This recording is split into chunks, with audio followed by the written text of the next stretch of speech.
미국이 공공연한 패권 국가가 되기 위해서 준비하는 거예요, 지금. 그런 측면에서는 인프라나 산업재 관련된 투자는 좋아 보이는데 정부가 발주를 계속 내요. 전문 투자자들이 봤을 때도, 헤지펀드들이 봤을 때도 AI는 장난이 아니거든요. 이 시장의 가장 부정적인 사람들도 AI는 인정합니다. 이거는 시장을 바꿔놓을 수 있다. 지금 활발하게 오르는 쪽들을 들여다봐야 합니다. 그런데 아까 이제 대표님께서 경기는 결국에 이제 사이클이고 경제는 흘러 들어간다. 그래서 막 강세장, 약세장이 이제 반복된다라고 하셨는데 그러면은 현재 시점은 이제 뭐 봄, 여름, 가을, 겨울 중에 좀 어느 국면으로 우리가 좀 받아들일 수 있는 건가요? 지나간 그러니까 약 20년은 정확히 들어맞는 사이클이었었어요. 그 사이클을 인플레이션이 깼기 때문에 그게 뭐냐면 지나간 40년 시대를 우리는 경제에서는 뭐라고 정의냐면 Great Moderation 시대라고 대안정기라고 합니다. 이게 뭐냐면 저성장, 저금리, 저물가 시대. 물가도 위협적이지 않고 그 성장이 좀 축소돼 있지만 부분 성장은 하지만 그래서 금리도 제로 금리에 가까운 소급하는 그런 장세, The Great Moderation, 그 대안정기였다면 이번에 인플레이션이 대안정기를 펑 뚫고 인플레이션만 올라와 버린 거죠. 그래서 제가 올해 초에 많은 강좌에서 제가 뭐라고 그랬냐면 New Regime, 새로운 시대가 왔다. 이 대안정기를 깨는 흐름이 나왔기 때문에 제가 이 설명을 드리는 이유는 제가 말씀드렸던 사이클 이론 내에다가 넣기에는 코로나가 터지고 나서 바로 터진 이런 금리 인상으로 하락한 이 뭐랄까 인플레이션 약세장은 40년 만에 처음이기 때문에 그 사이클로 정확하게 이렇게 설명하기는 어렵다. 다만 그 사이클의 부분으로 보여진다. 그 부분으로 본다면 유동성 장세가 주어졌던 코로나 이후에 금리 인상에 의해서 마감되는 그 실적 장세가 이제 좀 부분적으로 시작된다. 거꾸로. 왜냐하면 항상 중간 여름 장세는 금리는 올라가면서 실적은 또 강력하게 좋아지는 요 장세였는데 지금 현재 부분적으로 그게 나타나는 거죠. 그래서 제가 보기에는 지금 일정 부분 앞으로 이 강세장은 실적이 좋아지는 거를 기반으로 하는 그런 강세장일 거라고 생각하고 이게 어느 정도 활성화되면은 끝나고 나면 그 아까 말씀한 가을 장세 그게 오게 될 거라고 생각이 드는데 어쨌든 지금 제가 규정하기에는 지금은 부분적으로나마 실적 장세로 봐야 한다라는 거고 왜냐하면 이 주식시장을 구원해줄 구원투수는 금리가 아니에요. 시장은 그냥 공공연히 금리가 인하되면 주가가 올라가는 걸로 지금 보고 있어요. 지금까지 늘 그래왔기 때문에. 그런데 이번에 금리는 쉽게 그렇게 낮아지지 않을 수도 있어요. 다만 반드시 낮아지겠죠.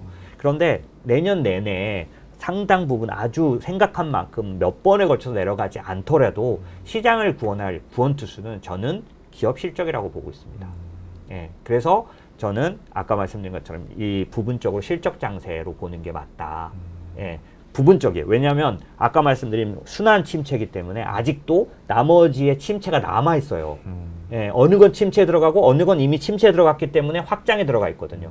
저는 그러니까 이미 침체를 겪은 것들만 확장된 업종만 지금 투자하고 있죠. 다시 이제 침체에 들어갈 것들도 있으니까 이런 애들은 주의하겠죠. 그러면 현재 시점에서 단기적으로 우리가 투자를 할 때는 실적을 기반으로 보는 게 가장 안정적인 투자 방법이네요. 이번에 2분기 실적 발표가 나오면 지금도 여전히 이미 지나간 실적도 중요하게 보지만 뭐가 제일 중요할까요? 가이던스죠.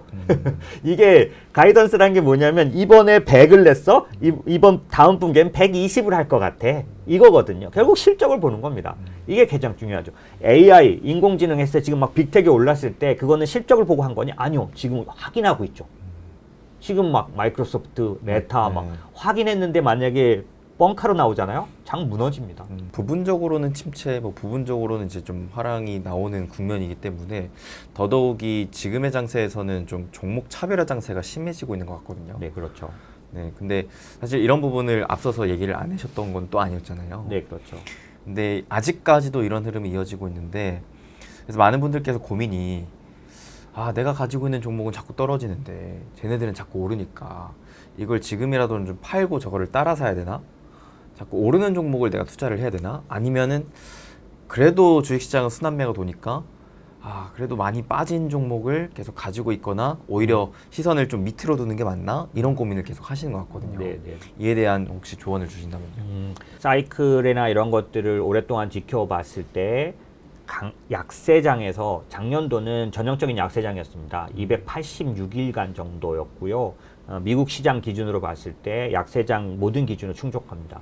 그런데 약세장이 끝나고 강세장으로 전환할 때 매번의 공통적인 특징은 약세장에서 강세장으로 바뀌었다는 걸 시장이 의심합니다. 항상.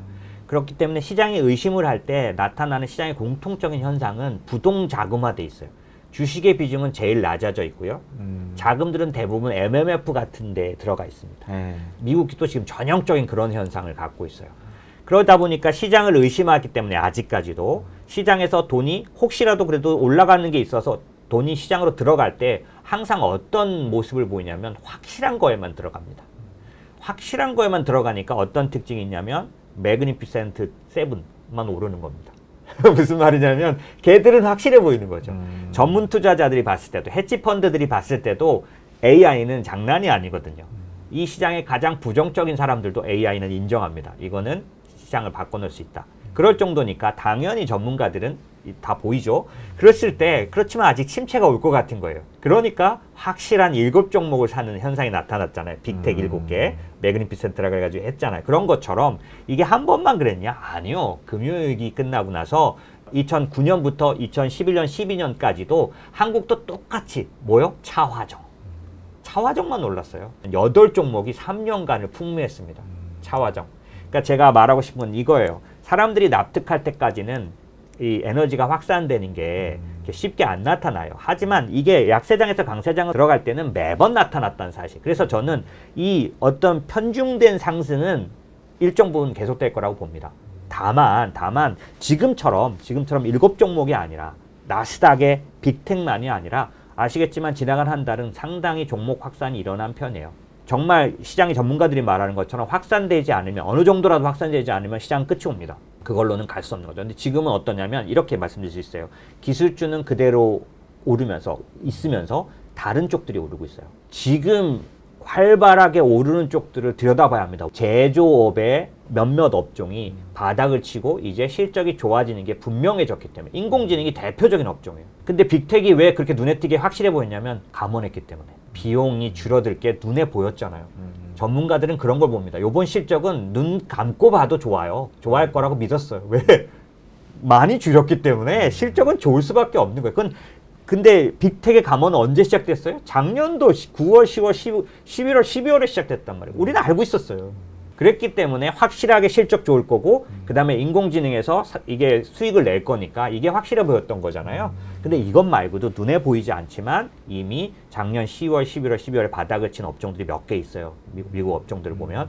그런 것들은 기본적으로 제가 볼 때는 지금 강력하게 오르고 잠시 쉬고 있는데 저는 그걸 벗어나지 않는 게 더 좋다. 다만 참고할 게 있는데 지금은 대형주의주였다면 항상 실적 장세에 이제 유동성 장세에서 실적 장세로 바뀌는 강세장 초입에는 어떤 이런 유동성이 폭발하는 흐름이 몇몇 종목으로 오르는 게 나타나고 나면 이게 확산이 어느 쪽으로 나면 중소형주로 갑니다. 그래서 이제 대형주 위주가 아니라 중소형주로. 그래서 미국 지금 지나간 한 달 동안에 어떤 증상이 전형적으로 나타나면 러셀 2000이 많이 올랐어요. 저희 자문사에서도 지금 갖고 있는 저희는 주로 대형주 위주로 하는데요. 그 중소형주가 상당히 포진되어 있는 쪽들이 훨씬 더 많이 올랐습니다. 그래서 제가 생각하기에는 앞으로 사실 때는 중소형주 장세도 중소형주로 확산되는 것도 좀 감안하셔서 그러니까 업종은 제한하되 그 업종 내에서 이제 대형주에서 중소형주로 가는 거를 쫓아가는 게 먹을 게 있다. 업종은 이제 말씀하셨던 이제 제조업에서 어느 정도는 계속 재고를 많이 줄여놨다거나 그렇죠. 뭐 인원을 감원했다거나 그렇죠. 이렇게 이제 고정 비용들을 많이 좀 줄여놓고 네. 앞으로 이제 신규 수요가 발생을 했을 때 좀 더 실적으로 좀 폭발적인 상승이 나올 수 있을 만한 것들을 좀 그렇죠. 찾아볼 수가 있겠네요. 그렇죠. 눈 감고 봐도 보이는 게 뭐냐면 미국이 지금 집중적으로 투자하고 있는 분야라면 그 분야에 있어서는 바닥을 재고가 이제 정리만 됐으면 가볍게 갈 수 있는 상태가 됐는데 정부가 발주를 계속 내요. 그러면 이건 전부 이거는 전부 실적이잖아요. 그러니까 저는 정부가 집중적으로 육성하는 지금 투자하고 있는 분야인데 제가 챙겨봤더니 작년도 연말 올해 초에 바닥 찍었어? 주가가 그렇게 움직여? 이거는 지속 가능성이 100% 높죠. 뭐 대표적인 섹터군이 있을까요? 이런. 예를 들어서 여러분이 좀 이렇게 직관적으로 이해하게 말씀드리자면 지금 뭐 반도체, 2차 전지 다 그런 쪽들이고요. 미국이 그 밸류 체인을 재편한다는 얘기는 뭐냐면 미국에다 공장을 만드는 거잖아요. 다만 지네는 보조금을 주지만 딴 나라에서 들어오는 거잖아요. 그러면은 한국도 지금 삼성전자, 현대차 다 거기 들어가서 지금 뭐 엔솔 다 갔잖아요. 그러면 가서 공장을 짓게 될 때 미국에서 좋아지는 업종은 뭘까? 그게 뭘까? 그냥 간단히 제가 말씀드릴게요. 산업재. 이게 공사예요, 전부. 공장 지으려면 산업재예요. 예, 전력부터 해가지고 산업재 장난 아니죠. 예. 뭐 그런 것들을 이렇게 보시면 저는 좋은 투자가 그 안에 이제 초대형이었다가 이제 중소형으로 가고 있는 중이라서 그런 투자를 하시고 저는 이제 그거에 대해서 그냥 한마디만 더 덧붙이자면 제가 추천드리는 개인 투자는 거기서 종목으로 가시는 이제 투자한 지 얼마 안 되셨으면 가시기보다는 미국의 산업재만 투자하는 ETF가 있어요. XLI라는 티커를 사용하는데 이거는 제가 말씀드린 그런 미국의 모든 공사와 캐펙스 이런 거에 집중적으로 사용되는 회사들만 투자하는 건데 인더스트리얼 섹터예요. 얘를 모아서 투자한 ETF 사놓으면 뭐 괜찮겠죠? 저는 ETF 투자를 하지만 ETF 투자 중에서 그 안에서 정말 잘 움직이는 종목을 늘 보니까 종목 투자해야 되면 개를 합니다. 종목이 업종이 좋아서 산 거잖아요? 그럼 그 업종 내에서 대표 종목을 산다는 건 개별 투자를 해도 완전히 안전하잖아요. 그래서 사이즈도 크고 그죠? 그런 투자가 좀 좋아 보입니다. 확실히 이게 국내 주식에도 보면은 최근에 되게 강한 주식들의 특징이 미국의 정부가 좀 적극적으로 투자를 지원해주는 쪽에서 국내 기업들이 수출을 좀 잘 하는 애들이 많이 가긴 하더라고요. 그렇죠. 2차전지뿐만 아니라 뭐 전력기기, 그렇죠. 뭐 전선, 건설기계 뭐 이런 애들도 그렇죠. 네. 굉장히 강한 모습 띄더라고요. 그렇죠. 한국의 산업재도 좋습니다. 다만 이제 그 모든 포화가 미국에 집중되잖아요. 그죠? 지금 이 정책이 전체적으로 그림을 볼 때 앞으로 3년 정도는 그 밸류 체인 재편 요거를 마음속에 계속 생각하셔야 돼요. 미국의 패권 전쟁인데 이게 뭐냐면 미국이 공공연한 패권 국가가 되기 위해서 준비하는 거예요, 지금. 중국이라는 그런 상대가 나타났는데 얘를 누르면서 또 한꺼번에 완전 판을 공고하게 만들기 위해서 우방이라는 이름으로 아주 재편을 이제 만드는 기간이기 때문에 앞으로 2년간은 미국에다가 모든 판을 새로 짜는 근데 이게 미국만이 아니라 유럽도 왜 니네만 해 우리도 중국도 그쵸. 막 이러다 보니까 심지어는 사우디아라비아조차 막 이러다 보니까 이 모든 일이 비슷하게 일어나니까 그런 측면에서는 인프라나 산업재 관련된 투자는 좋아 보이는데 정부의 지원을 받는다는 게 중요합니다. 왜냐하면 기업은 침체가 예상되면은 안 하죠, 투자를. 이 미국의 이 정부 투자는 필사의 투쟁이에요. 여기서 살아남지 않으면 중국에게 먹힌 그런 일은 없죠, 당연히. 그렇지만 이 얘기는 즉슨 빚을 끌어다라도 미국 정부는 지원할 거라는 거죠. 그러니까 이게 실적과 이어진다는 건 거의 믿을 수 있죠. 어떤 매크로 변수가 오더라도. 그렇죠. 그게 확실히 좀 편한 투자입니다. 근데 또 한편으로는 그런 이제 어느 정도의 방향성을 인지를 하신 분들 중에서는 특히나 뭐 국내 기준으로 뭐 2차전지나 뭐 반도체나 이런 너무 많이 또 올라가는 주식들이 있잖아요.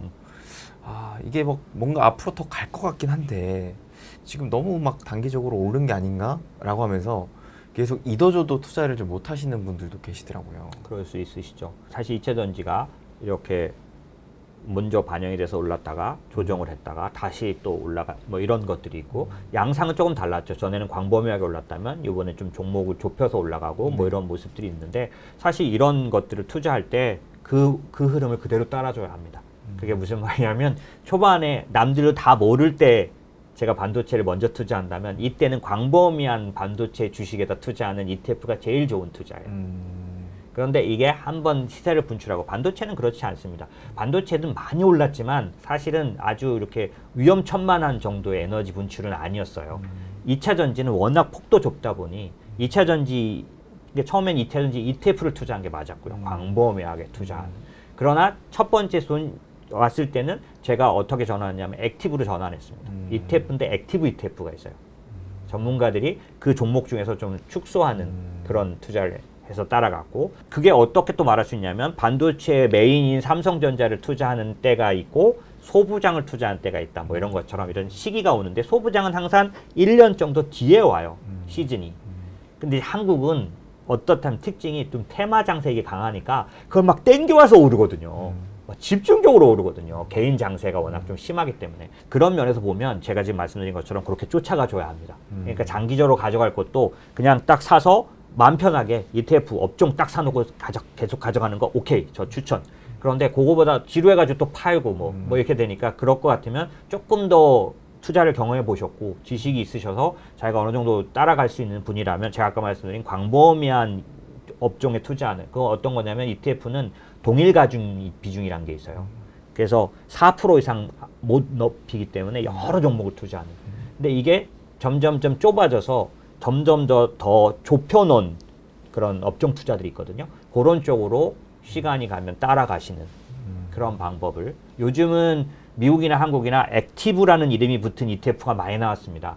그거는 자기들이 전문가들이 좁혀서 그거를 더 쫓아가겠다는 얘기예요. 근데 그 전문가를 믿고 투자하시면 괜찮은 부분이 있습니다. 그러려면 업종은 자기가 구별하셔야죠.